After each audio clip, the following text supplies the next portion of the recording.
Bismillahirrahmanirrahim. Assalamualaikum warahmatullahi wabarakatuh. Yang terhormat Bapak Dosen Pembimbing Mata Kuliah Ushul Fiqih, Bapak Ahmad Irfani SEMAG. Perkenalkan, kami dari kelompok 3 dengan materi yang berjudul Istihsan. Saya Novelia Ramadianti dengan NIM 2031086 selaku moderator, dan rekan kelompok saya Yesi Ilmandra dengan NIM 2031088 dan Kurniawati dengan NIM 2031085 selaku penjelas materi. Materi ini akan dijelaskan oleh saudari Yesi Ilmandra dan Kurniawati. Baiklah, untuk mempersingkat waktu, kepada saudari Yesi Ilmandra dan Kurniawati kami persilahkan. Baik, terima kasih moderator. Sebelumnya, Assalamualaikum warahmatullahi wabarakatuh. Seperti yang dikatakan oleh moderator, di sini saya akan menjelaskan apa itu istihsan. Istihsan adalah salah satu cara atau sumber dalam mengambil hukum Islam. Tetapi, istihsan berbeda dengan Al-Quran, hadis, ijma, dan qiyas yang kedudukannya sudah disepakati oleh para ulama. Istihsan dibagi menjadi 6 macam, yaitu 1. Istihsan bil an-nash atau istihsan berdasarkan ayat atau hadis, yaitu penyimpangan suatu ketentuan hukum berdasarkan ketetapan qiyas kepada ketentuan hukum yang berlawanan dengan yang ditetapkan berdasarkan nash Alkitab dan Sunnah. Kedua, istihsan bi al-ijma atau istihsan yang didasarkan kepada ijma, yaitu yang meninggalkan keharusan menggunakan qiyas pada suatu persoalan karena ada ijma. 3. Istihsan bi al-qiyad al-kafi atau istihsan berdasarkan qiyas yang tersembunyi, yaitu memalingkan suatu masalah dari ketentuan hukum qiyas yang jelas kepada ketentuan qiyas yang samar, tetapi keberadaannya lebih kuat dan lebih tepat untuk diamalkan. 4. Istihsan bi al-maslahah atau istihsan berdasarkan kemaslahatan, yaitu ketika seorang mujtahid melihat ada sesuatu kedaruratan atau kemaslahatan yang menyebabkan ia meninggalkan qiyas demi memenuhi hujat yang darurat itu atau mencegah kemudaratan. 5.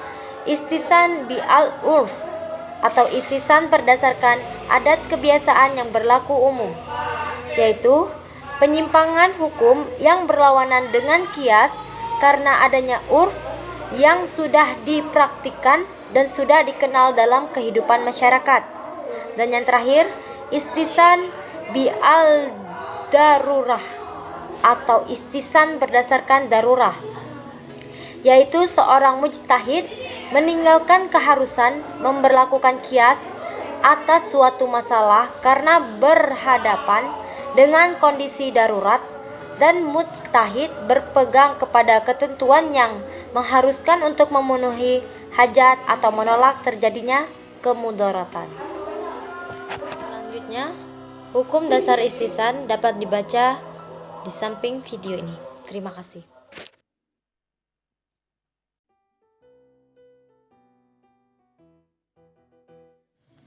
Di sini saya akan melanjutkan materi yang sudah dijelaskan oleh teman saya Yesi Ilmandra sebelumnya. Istihsan. Para ulama yang mempertahankan istihsan mengambil dalil dari Al-Quran dan Sunnah yang menyebutkan kata istihsan dalam pengertian denotatif, seperti firman Allah Subhanahu wa Ta'ala dalam surah Al-Zumar ayat 18.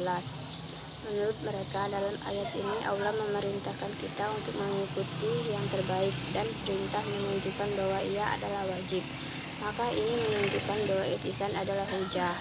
Yang menentang istihsan dan tidak menjadikan sebagai dasar hujah ialah mazhab Syafi'i. Istihsan menurut mereka adalah menetapkan hukum syarah berdasarkan keinginan hawa nafsu. Sedangkan menurut mazhab Hanafi, istihsan itu semacam qiyas dilakukan karena ada suatu kepentingan, bukan berdasarkan hawa nafsu. Adapun beberapa ulama yang berpendapat tentang kehujaan istihsan. Pertama, ulama Hanafiyah, kedua ulama Malikiyah, ketiga ulama Hanabilah, dan keempat ulama Syafi'iyah. Alasan ulama Syafi'iyah dan sepahamannya yang menolak ihtisan sebagai dalil. Alasan pertama, mengambil ihtisan sebagai hujah agama artinya tidak berhukum dengan nas. Kedua, melakukan ihtisan berarti menentang ayat-ayat Al-Quran yang memerintahkan agar mengikuti wahyu dan menetapkan hukum sesuai dengan kebenaran yang diturunkan Allah dan mengikuti hawa nafsu. Ketiga, Rasulullah mengingkari hukum yang diterapkan sahabat yang mendasarkan dengan ihtisan, yaitu mereka membunuh laki-laki yang melekat pada pohon. Keempat, ihtisan adalah menetapkan hukum berdasarkan maslahah. Kelima, Rasulullah SAW ketika menghukumi persoalan yang belum ada dalam Al-Quran tidak menggunakan ihtisan, melainkan menunggu turunnya wahyu. Relevansi ihtisan dengan pembaruan hukum Islam. Kerelevansian keduanya adalah terletak pada maqasid al-syariat, bertujuan untuk merealisasikan dan memelihara kemaslahatan umat manusia semaksimal mungkin, yang bertujuan untuk syariat. Oke, selanjutnya saya serahkan kepada moderator. Baiklah, dari penjelasan yang disampaikan oleh Saudari Yesi Ilmandra dan Kurniawati, dapat ditarik kesimpulan bahwa ihtisan adalah sebuah konsep penalaran untuk menggali dan menemukan hukum suatu kejadian yang tidak ditetapkan hukumnya secara jelas oleh nas, di mana posisi ihtisan disamakan dengan qiyas namun dengan sandaran yang lebih kuat. Pada prinsipnya, ihtisan tetap bersandar kepada dalil nas, ijma' dan qiyas dengan esensi yang sama, yaitu untuk menghindarkan kesulitan demi sebuah kemaslahatan. Ihtisan sebagai salah satu metode istinbat hukum alternatif ternyata akan selalu relevan dengan perkembangan zaman. Baiklah, sekian hasil penyampaian materi dari kelompok kami.